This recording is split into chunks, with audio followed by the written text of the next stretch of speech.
સામાજિક એકતા જાગૃતિ મિશન દ્વારા પત્રકાર સમર્થનમાં મેઘરજ મામલતદારને આવેદનપત્ર પાઠવ્યું। સામાજિક એકતા જાગૃતિ મિશનના ઉત્તર ગુજરાતના સહપ્રભારી એડવોકેટ કીર્તિરાજ એમ પંડ્યા, મેઘરજ અધ્યક્ષ એડવોકેટ ટી આર પગી, કાર્યાલય સચિવ વિજય કે ડામોર, પરેશભાઈ આર પગી, મેઘરજ મામલતદાર મારફતે ગુજરાતના મુખ્યમંત્રીને આવેદન આપ્યું।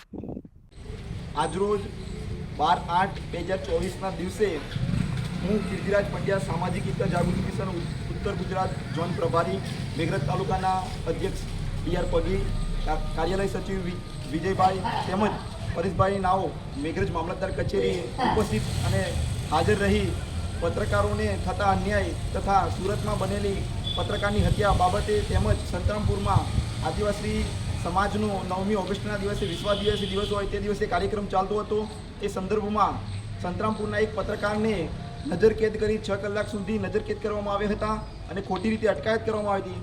તે બનાવને અમે સખત શબ્દોમાં વખોડી કાઢીએ છીએ। જ્યારે પત્રકાર એ લોકશાહીનું આધાર સ્તંભ ગણાતું એક મૂળભૂત તત્વ છે, જ્યારે આવી રીતે પત્રકારોને દબાવવામાં આવી રહ્યા છે ત્યારે લોકશાહીનું પણ હનન થાય તેવી શક્યતાઓ ઉપસ્થિત થઈ હોય ત્યારે આજે અમે આવેદન આપી અને આ અંગેની માગણી કરી છે કે આવા જે પણ અસામાજિક તત્વો છે અથવા તો જે પણ કર્મીઓ છે તેમના વિરુદ્ધમાં સખત કાર્યવાહી થાય અને જો કાર્યવાહી નહીં થાય તો સામાજિક એકતા જાગૃતિ મિશન આંદોલન કરશે।